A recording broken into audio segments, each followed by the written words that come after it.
Hey y'all, I just want you to know that sometimes just listening is the highest form of respect that you can show someone. You don't always have to have all the answers, you don't have to always have advice, but just creating a space and validating someone's actual story and feeling is sometimes the best thing ever for them. And so I just want to encourage you, if you have a story to share, hit me up, call me up. We will schedule a podcast, we'll give you a platform, give you some time to share your story. Because just know that somebody needs to hear that. The hardest part of your story that you don't want to talk about is probably exactly what someone else needs to hear. And it'll also help you start the healing process, because people start to heal the moment that they feel heard, when they feel seen, when they feel validated. Hey y'all, I am here with my friend Angie. I have known her my entire life. She is a dear friend. And then after we both got grown, I didn't see her for, how long was it, Angie? About 20 years? About 20 years. Oh my goodness. That first time I saw you after 20 years in Kentucky, it was one of the best reunions ever. She came and picked me up from the airport. So I'm so grateful for her. And she is here to share her story today. Go ahead, Angie. Well, thank you, Miss Lady. Thank you. And it was grateful to see you when we reunited. Had a lot going on that day. You didn't know that. And it was a blessing to connect with you, because I've always counted you as one of my childhood besties. Aww. You've always been real from the jump, from day one. From when we were kids, you never changed. You've always been genuine. And I appreciate that. That says a whole lot about your character and who you are, and that you are a true angel. So what's going on with you? Talk to me. Well, where shall I start? Being open and honest, I am a divorced single mother. I've been married once. I have, 6 kids, ranging from the age of 13 on up to soon to be 21. 3 girls and 3 boys. I appreciate and adore them dearly. They are the reason why I get up every morning and continue to fight to live no matter what I'm going through. Of course. They all have their different personalities, and of course, the older they get, the more cliches with them. Yeah. But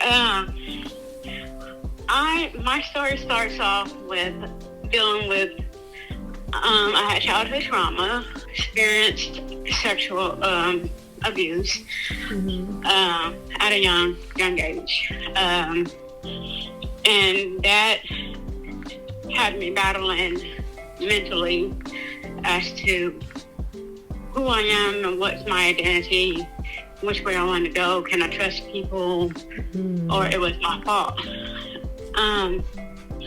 Going down that road, I was kind of more seclusive to myself. Yeah. When we were kids, didn't really try to get involved with people, but I always had a genuine heart. Even though I had that genuine heart, I battled mentally, spiritually, and emotionally.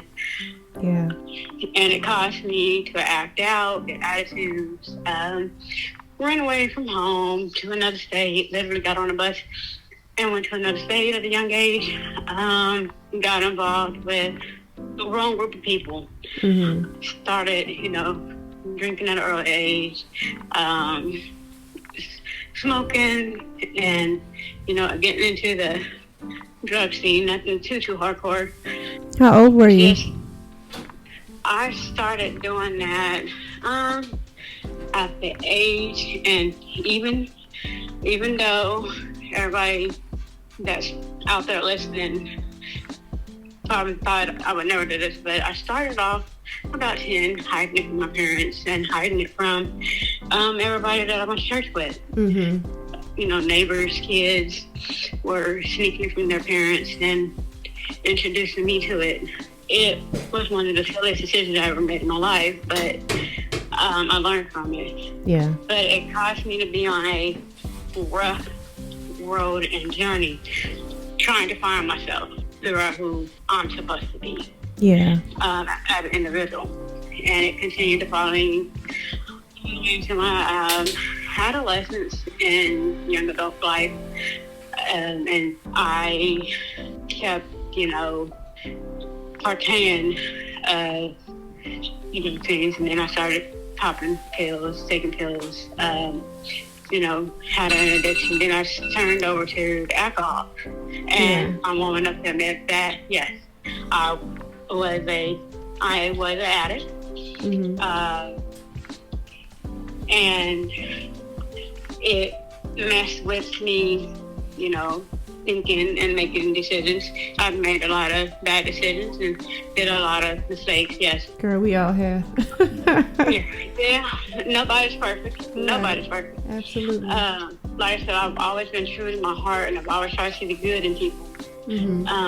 But it led me down a road of being snappy, rude, disrespectful to people around me.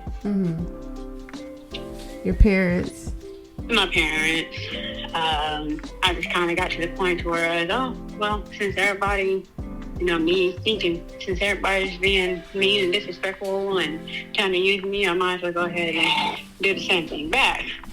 As I got older and when I relocated from Kansas to Kentucky, I want to throw out all my thankfulness out to my godparents and my god sisters, because they don't know what a blessing there was at that time in my life. Because I was really at a dark point. Deep depression, suicidal thoughts. Wow. I was having homicidal thoughts or whatever. It was just battling. I've been on both sides. Yeah. And bad. And I can say right now I'm thankful for the man above, because he's the one that got me here this far, and I'm still here. Without him, I won't be here to tell you about my story right now. Absolutely. When I got to Louisville, Kentucky, I was upset because I was away from my parents. I was mad, so that made me act out even more. It was kind of like at that time, my family was trying to split. My older brother was in another state. My mom, my dad, and my one brother was back in Kansas, and I was up here. All by yourself. So that didn't help none either. Yeah. It caused me to meet a individual here in Louisville, not knowing the influence that he had on the street level here in Louisville, and me struggling. I got involved with them too, whereas I was getting him other females to take to parties for them to, pretty much sell themselves or whatever and get involved with other guys for drugs and stuff, while I sit back and benefit from what they were doing, putting money in my pocket. So, like trafficking? The word they use up here, pimpstress. Pimpstress? Oh, my. Okay. Yeah, I guess that's a thing. Yeah, that was my way of getting access to the alcohol, the pills. If they had marijuana, it was my way of getting what I wanted, buying clothes, just thinking that was life, because I couldn't figure out who I was. Yeah. I was holding a heavy burden of unforgiving. Didn't want to forgive anybody, blamed everybody. But in the end, I was my own worst enemy, because I was holding on to things that people did to me, and I'm sure they were sleeping well at night while I was pretty much losing my mind. Yeah. It caused me to have a mental breakdown, have an emotional breakdown. I was in and out of psych units, in and out of rehab, prescribed all kinds of different medications, because I was just down in the gutter. This was in Louisville? Yes. Okay. It got so bad to where I was sleeping on the streets, sleeping park benches, sleeping off your porches. I didn't care, because at that time it was more so of me trying to kill my pain. Yeah. That childhood trauma.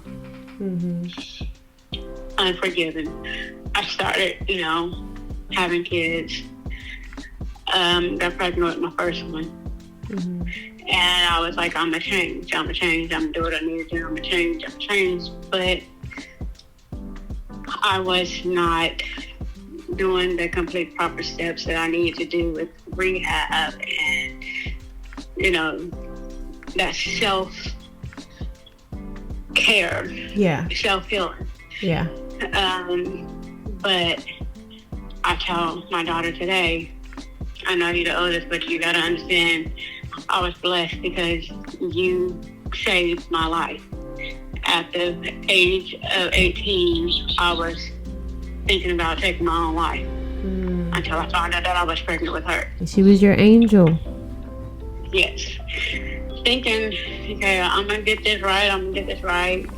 And there is not a one person that can look me in the eye and say that they have never relapsed or never got tempted so hard, like peer pressure. Yeah. So after I had her, I was dealing with postpartum depression and stuff and more pain, and I relapsed. Turned back to doing it again. Lost custody of her. My parents got custody of her. I know that was hard. It was really hard. So that sent me on an even deeper spiral. Mm-hmm. I was here again on the streets, not having a care in the world, no respect for myself or anybody else. It was, I'm going to do what I got to do to try to kill this pain. I never sold myself, but I've always found an easy prey, knowing that they were going through something, but I was more stronger than their words, whereas I can manipulate them to get what I needed out of them. Yeah. It was more so, am I proud of this? No. Am I ashamed of it? Yes. But I'm being 100. I am a gentle, kind, loving person. Yes, you are. I'm always trying to get in Yes, everybody. you are. I do that. But we all fight demons. Yeah. And there's some of us that are fighting demons and thinking nobody don't know. And then there's some of us that can be open and honest about our demons. Yeah, this is very brave that you're even telling this story. And thank you. And trust me, girl, when you first came to me, I was like, oh, no, I don't think so. Getting involved in that again, I got into a relationship, thinking he was going to be my knight in shining armor. Mm-hmm. We were together for a while. Come to find out, he was pretty much doing the same thing that I was doing. Finding the weakest link to benefit from. Yeah. And went too far, and that's how I got pregnant with my son, my second oldest. He's definitely an angel and a blessing. He is nonverbal, autistic. He's not potty trained. Also saved my life because a lot of people get afraid when they see individuals like him. And I tell people they are the number ones and we are the disabled ones because they are still innocent. That's beautiful. And not exposed to what we are exposed to. He understands us, everything that we say. But here's the thing, he cannot communicate it back. He communicates in his own way. And I love my son very much. I thought I was on the right road then, getting into my place, trying to work at the time, doing what I'm supposed to do as a single mom. I was going good for a while, but here's the thing, I was not being open and honest with myself, and I was not being open and honest with my mom. And a lot of stuff that I have said, and a lot of stuff that's going to be said, is going to be a shocker to my mom and a lot of people. But, hey, everybody's got to come forward and be honest with themselves and everybody else around them. Yeah, it's a huge step. And I was doing good, and I was battling with all the trauma and stuff that I went through as a child and in adolescent and teenage years, and identity crisis, not knowing who I was and can't find myself. So I relapsed again. In and out of rehab, in and out of hospitals, just to try to get what I needed to get. But it was like, okay, I'm gonna take this stuff, I'm gonna do what I'm supposed to do. But then it was like, this stuff makes me feel like crap, it's not helping me, I don't want to take it, blah blah blah. Mm-hmm. The other stuff was working better, and temptation, it was so easy to get it. Yeah. And got it. Of course, I had an injury and had to start going to like pain management and stuff, and doing physical therapy and things like that, and that didn't help none whatsoever. Mm-hmm. And I was taking the pills and getting rid of them, putting money back in my pocket. It was not. Everybody in my look at me like, oh, geez, I'm not innocent by any means. And like I said, a lot of people are probably sitting over there shocked by some stuff that's coming in my mouth. I'm only human. Yeah. I'm just passing through. Everything's going okay. You know, me not having faith and love in myself, no respect or care for anybody else. Got involved with an individual, and I'm going to try to talk without, getting so emotional. Is this the one that passed away? It was pretty much, I guess you would say, karma come back at me, but I was still trying to be kind-hearted, as always. Mm-hmm. They came to me and approached me out the gate on the wrong foot. Mm-hmm. Me not knowing, me still dealing with my identity crisis and stuff like that. Still somewhat naive. Got involved with them, found out that they wasn't being honest from day one, but I was still trying to be true to my heart. I was like, I done screwed up twice. I done screwed up enough. I need to get right. At that point in my life, I was like, okay, I'm gonna do right. I'm gonna do the right thing. I gotta do the right thing. And that's what I was trying to do. Everybody is aware of manipulators, liars, people that con people to benefit someone. I'm saying that because I've done it. Mm-hmm. I've kept it. So karma came back and bit me. Got involved. They lied about who they were, how old they were, but I didn't find out till after the fact that I was pregnant. Mm-hmm. With my first set of twins. I was really trying to get my act together, settle down, and do what I need to do. I can say that I'm a domestic violence survivor. Because the things that I went through, what I went through, that relationship was, I felt like I was staring the devil dead in his eyes. Oh my goodness. When I would pray, and like I said, God is the only one that has kept me. When I would pray, they would throw things at me. Wow. Pillows. They would kick the side of the bed. If I played gospel music, it was stuff flying, calling me out of my name. They put on a good face for everybody else around them, mm-hmm. and made me look like the bad person. Mm-hmm. Of course, that's easy to do because I didn't have a very good track record. Yeah. I was trying to do the right thing for my kids, trying to do the right thing, be the mother I need to be, get my act together, do what I'm supposed to do at the age of 22. Got so deep involved, introduced to their family. Their family was so open, welcoming me and things like that. And as the years came, I started learning more and more things, but that was too late. I was already heavily, deeply involved. First set of twins, pregnant with the second one. They forced me to either you stay and keep your kids, or if you leave, we're going to take your kids. So I stayed thinking, okay, I'm going to do the right thing and stay for the sake of my kids. I'm going to stay. But it never played out that way. I still lost custody of my kids. Aww. Married and everything. It was like, I felt like I was sabotaged. Yeah. I'm trying to do the right thing and everything I'm supposed to be doing. Mm-hmm. And they was today, yes, I forgive them, and I asked them to forgive me, and they said hopefully they meant it. But we have kids involved. No matter, we need to put our differences aside. Exactly. I'm almost 40 years old. You got 13 years on me, so you're in your 50s because you lied to me for jump. I forgive you for lying or whatever. But at the end of the day, somebody's got to be the bigger better person for safety kids, and I have been trying.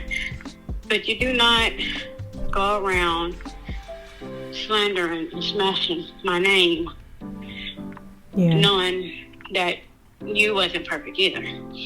If you can't admit that you wasn't perfect, or you can't admit to your mistakes, then you're not going to heal and you're not going to grow.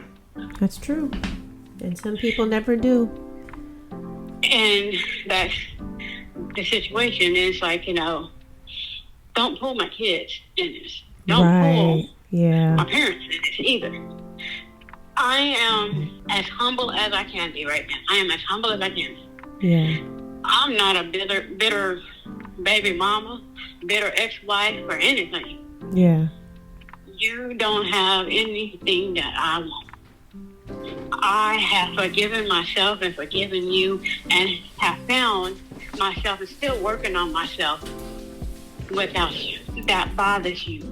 So you try to go and use my kids and go to my parents and go to my mom to try to get a reaction out of me.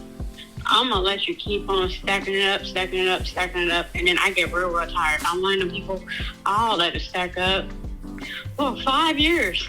And if you come at me sideways, I'll snap off and chew you in the butt. Yeah. So, dealing with that, they were finding every excuse as to not to handle the stuff that us as adults supposed to be dealing with need to handle. There is things you do not tell your child. There's things you do not talk about to your child. Very true. And one of them is disrespecting the other parent. Right, that's one of those co-parenting rules. Don't go to the other parent's family and talk bad about the other parent either. I don't go to your people's house. And now my kids are my youngest son, he's battling and struggling. He's got a mean temper. It brings back, it's like a trigger to me because I've seen the same behavior in my son that I see in their father. But luckily, I have grown and mature and forgiven myself for putting up with some of the stuff that I have put up with because it's by my own stupidity that all I can do is just pray for my son. That's all I can do. Yeah. But I know I have to leave it in God's hand because that boy right there is hard-headed and stubborn. How old is this one? He is 13. 13. Oh, he's just getting started. Girl, that boy started before 13, and he's bigger than me and taller than me. I'm not much of anything. I was about to say that don't take much. So, standing next to him is like I'm standing next to a grown man, and it's like all my boys are big like that, and that's crazy. But it's like you will not disrespect me, my mom, or anybody. And I tell them, I'm like, look, I'll be gladly to beat your tail, call the police, go sit in Louisville Metro. And if you do it again, I'm going to come right back out, do it again, and go sit right back in Louisville Metro. Mama's not playing. And he'll look at me, well, Mom, you're crazy. I said, no, you're crazy if you think I won't do it. I said, because I prefer to do it than to have somebody else do it to you. And then I'm out here acting a fool. Mm. And I have to explain to him, we live in a big city. Yeah. Everybody is aware of Louisville, Kentucky. It has hit national news. And he thinks, oh, I'm just a kid. No, if you out here acting like you grown, they're going to treat you like you grown. Oh, absolutely. I tell him, sweetheart, just because you're biracial, they do not look at you as biracial. they looked at you as a young Black American male. Yep. If you can't get your act right, you are going to be hurt something serious. And then he was like, oh, you don't know something? Oh, no, I do. You're headed down a path with two results. You're going to be in prison or you're going to be dead. Do you want that kind of life? And he's like, no, I want to be part of the FBI and I want to do that. Well, if you want to do that, your behavior is telling me something different. Yeah. What are you so angry? That falls back on me too. And I battle, I fight, I put guilt on myself sometimes. And it's like, it's ongoing. When I say I am battling every day, I'm battling. No, my kid's still not in my custody at the age of 39 years old. Am I actively involved? Yes, I'm actively involved. Do I love him? I always love him. Never gave up on him. Never will give up on him. Yeah, that's what moms do. Am I proud of my situation? No. But I do know that I am at a better place now than what I was 5 years ago, 10 years ago, Yeah. 13 years ago. And I also, after me and the divorce and all that, I stayed to myself for a little bit. Then I got involved with a young man, and he was a gentleman. Oh, that's good. He respected me, respected my kids. It's like he stepped in as the second male role model. Very nice. He treated, me and my kids as if we were his own. He told everybody, he was happy and content. But he was also battling his own demons. Mm-hmm. But me not knowing, he was like, I'm going to spend the rest of my life with you. We're going to be a happy blended family. And me not knowing that I was actually spending the rest of his life with me. We were together roughly 3 years. His parents were so open-armed, welcoming. I still talk to them today. They still call me, family. We're still family no matter what. But I must say that was the true humbling mark in my life when I started noticing that he was getting sick. But I can tell you that man was so hard-headed and refused to go and get, himself checked. Yeah. I told him, you have to go get yourself checked. You have to go get yourself checked. And he was like, no, I'll be all right. And he was like, well, I'll be afraid of what they tell me. It don't matter. Everybody's afraid to go get you. And as the months went on, this is a touchy subject right here. His brother was battling with his dad, and God called him home. And that messed me up because our last conversation was an argument 2 days before he died. Again, there goes that mental stuff, the mental pain, the emotional pain. I didn't know how to handle that because that never happened to me. Being so close to somebody and then all of a sudden, boop, there we go. You're gone.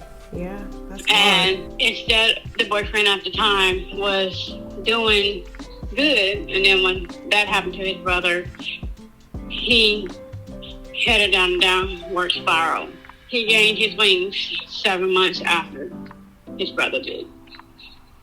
Oh. And on my daughter's birthday, him and my daughter they had formed a great relationship and everything. And that really sent me to a deep, dark depression, a deep, dark giving up moment, a deep, dark, trying to push myself as to why me? Why I gotta keep going through all this? Asking myself this, what am I doing wrong? Am I even worth being on earth? At a point where I was ready to give up. Yeah, I know you loved him. I did. I truly did. And to this day, I'm not sure if you can see some of the photos on Facebook, and I'm wearing a necklace with a wing and a heart.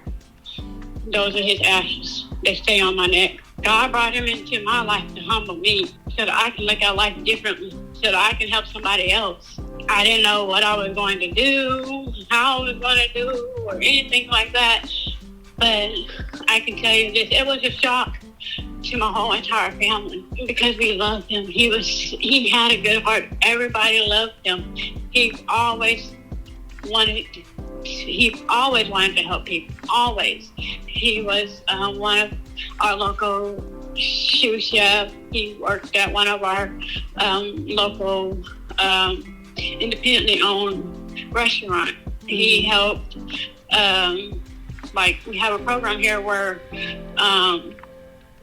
kids like my son will be able to try to be introduced into the work life and learn life living skills. He was highly involved with that. That's awesome. He was so genuine and so unselfish that he taught me no matter what, it is okay to not be perfect, but always find love in yourself and turn a negative into a positive. Yes. And seeing the sacrifices that he made for me and my kids, I was blessed. Mm-hmm. Beyond measures, I was blessed because he showed me what a true, genuine, other than my dad, can't nobody replace Pops. Yes. Mr. Frank Anderson. Hey, Mr. Frank's going hardcore. But other than my Pops, he showed me what it was like to be treated and respected and loved as a woman. Yes. He was so unselfish. And that's why I said, I'm thankful and grateful. I have nothing bad to say about that man. Nothing bad. And so I thank God for him. I thank God for allowing me to be a part of his life and allowing me to be the reason that he gained his wings happy. That's I beautiful. I was the last person he spoke to. Good memories. And he made me make him a promise to continue to put one foot in front of the other, stay humble, and no matter what, turn a negative into a positive. Well, you're doing just that. Say that again? You're doing exactly that. Have to. There's no other way. Like I said, I look life in a different way. And that's why I said I was blessed and humble to have him a part of my life. And still, to this day, I talk to his parents because they're family. They're going to be family no matter what. Blood doesn't always make you family. That's family too. I know she's going to be listening to this. Was it forever? No matter if I relocated out of Kentucky, continue to love and respect his parents because his parents had love and respect for me, and he loved and respected his parents. I still keep in touch with them, and it's crazy because up here in Louisville, part of it still stuck in segregation time. So walking around here, people looking like, well, that's odd, that's weird, that's crazy, No, it's not. And they will look, at me, and we have to stop being judgmental. I don't care what a person believes in. We all got to sit down, stop, and look within ourselves and ask ourselves, do we want somebody to judge us by the way we look? Why do we judge the next? And that's the thing, human nature. A lot of us is allowing human nature to blind us from having love over hate. That's true. And sometimes it's the unknown, the unfamiliar, or it could be your background or the way you were raised. True. Childhood trauma, adult trauma. We can't allow whatever negative things that we went through in life make us be nasty and bitter and judgmental to the next. So true. And let me just say this real quick about you, because you or an example of that? Because I saw you mistreated a lot when you were younger, and you have the most beautiful Yes. soul. So I know that it can be done because I've seen you do it. And I was going to say, funny you should say that because I was getting ready to say that. I was getting ready to, no matter, I'm going to throw this out there. We all grown now. And a lot of you that did that, I've been done forgave you because I don't want my blessings to be blocked. Mm-hmm. I don't want no negative energy, no ill will, no none of that to come towards me. I know I've done messed up, but I want you all to know I done forgave y'all a long time ago. In fact, some of y'all probably forgot what your name was. But that bullying is real. Kids don't forget who bullied them when they were younger. I mean, and I was bullied. But don't get me wrong. I can be a fighter too, but that's not what I want to be. That's not what I choose to be. Yeah. I've always wanted to give people the same energy that I want back. Mm-hmm. Simple as that. Karma is the real thing. Yes, it is.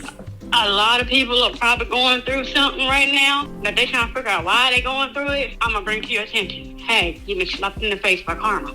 But there is nothing that I regret going through because it made me who I am now, who you hear now.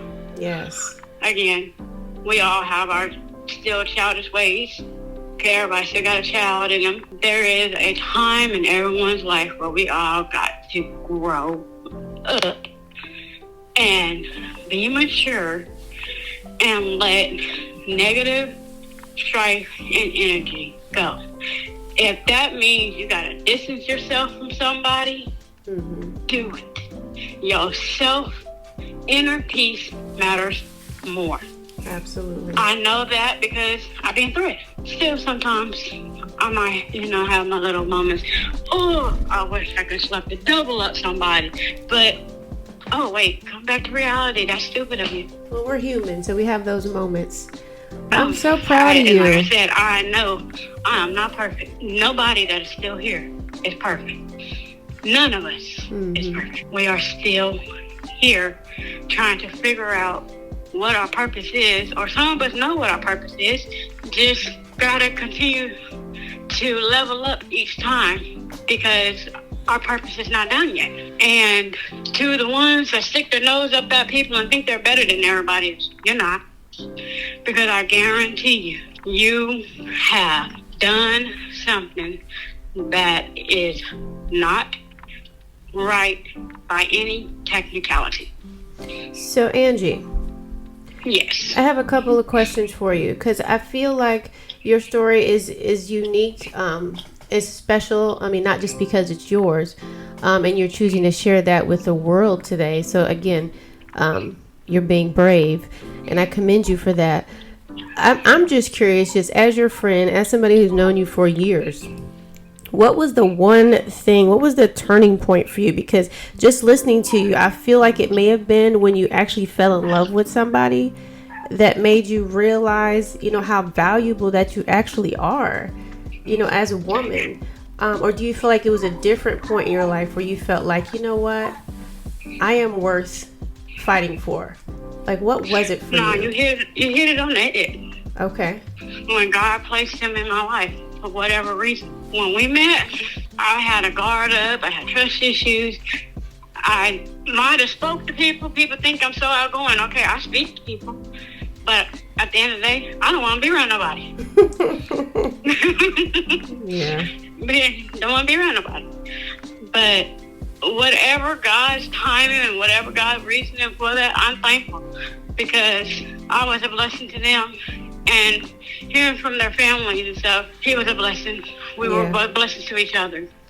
They said that I brought something in him that they haven't seen in a while. That's beautiful.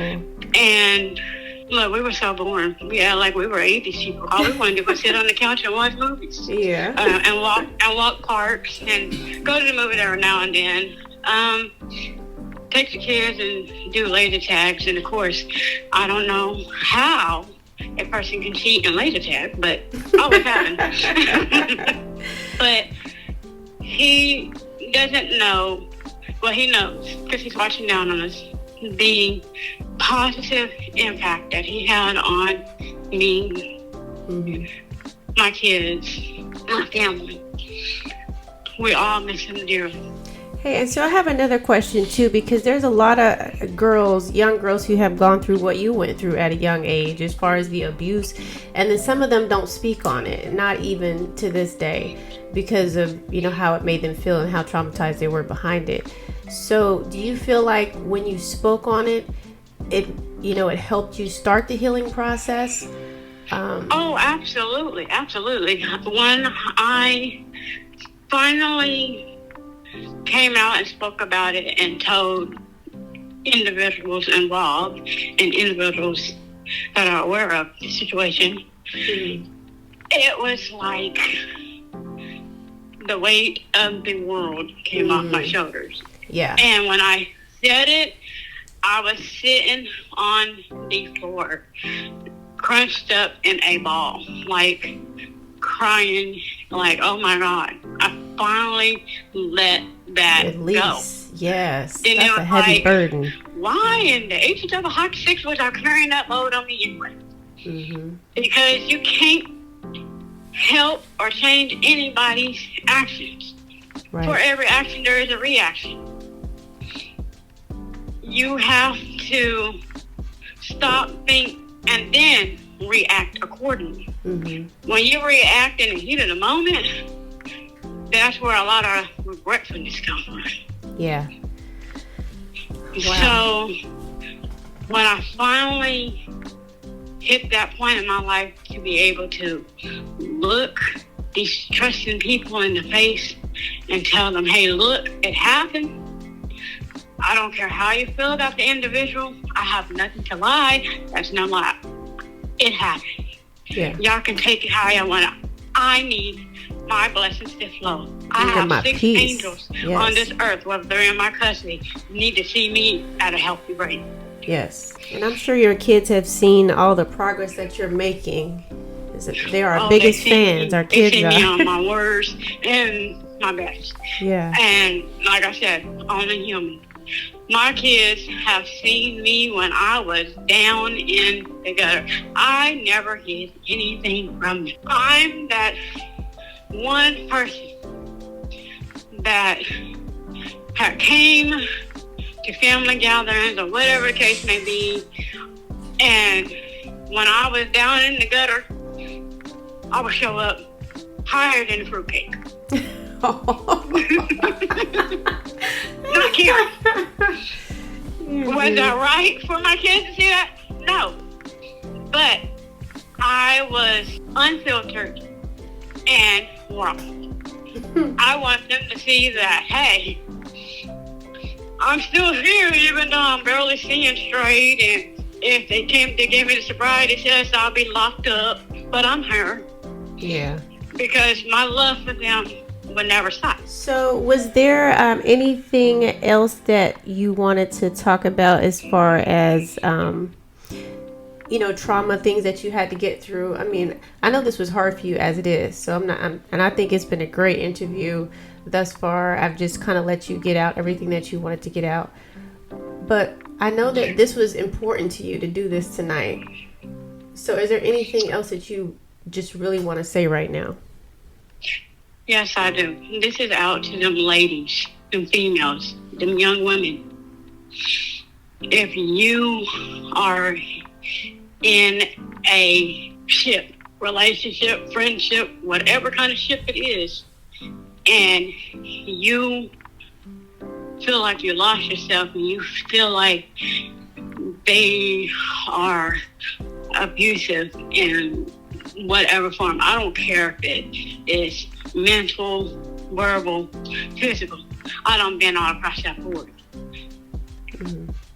Grab your stuff and your voice and stand up and fight for yourself, because losing yourself and having a mental breakdown is not something I wish on anybody. Having a nervous breakdown, you don't want none of that. You don't want that dark road, because you are literally in the devil's house. He's going to throw anything and everything at you, and you're going to be so blinded, you're going to keep on doing it, keep on doing it. Find the strength and the courage within yourself and say, hey, I love myself. That don't mean go out there and say, oh, men are just this, men are just that, and men are just same. No, it's not that. You just had some sour apples. Yeah. And you got to pick up and keep going, because life is full of trials and tribulations. It's either going to make you or break you. Don't let it break you. Let it make you so you can be a testimony to somebody else and help somebody else. It might be a part of your purpose. Yes, ma'am. Thank you so much. Do what you got to do and take care of yourself and stand up. Mm-hmm. Don't deal with heartache. Don't do it. It's no fun. Wow. This has been something else. It's been a lot. It's been hard for me to hear too, as your friend, that you had to go through so many things I never even knew about. But when I saw you, was it back in May of last year or March or something? Whatever it was. No, it couldn't have been May. Well, you know what? I take it back. It might have. We get all 4 seasons in 1 week. But girl, so much had happened in 20 years time. It's almost like, you're a different person. But I still remember my friend that I used to pick flowers with in Grandview Plaza. Girl. Some things never changed. I'm still trying to figure out where I put that picture. I know I sent it to you, and I guess we both lost it. But I'll have to go back and look for that photo and send it to you. Yes, because please you was do. wearing a black and white stripe. No, I was wearing the black and white. Yes. Wait a minute, which one was? And I had on the blue skirt with the white shirt. Yes, the overall looking. Mm-hmm. And girl, our hair was so nappy. Girl, we didn't care about that. We liked being outside. Unlike these kids now, they want to be on the devices, but we couldn't wait to be outside. These kids these days, I love them all to death, but they so soft. Right, we was out there climbing trees, making mud pies and all of that. It's like, let me go fix you a bottle when you're 15 years old. You are too soft. I love you. And so I'm getting ready to wrap this up with Mr. Timms here on Experience, Strength, and Hope podcast. And this is exactly the kind of inspiration that we like on this podcast. So thank you once again for coming and sharing your story and being so brave. All right, girlie. I always love you. I love you more. Bye-bye.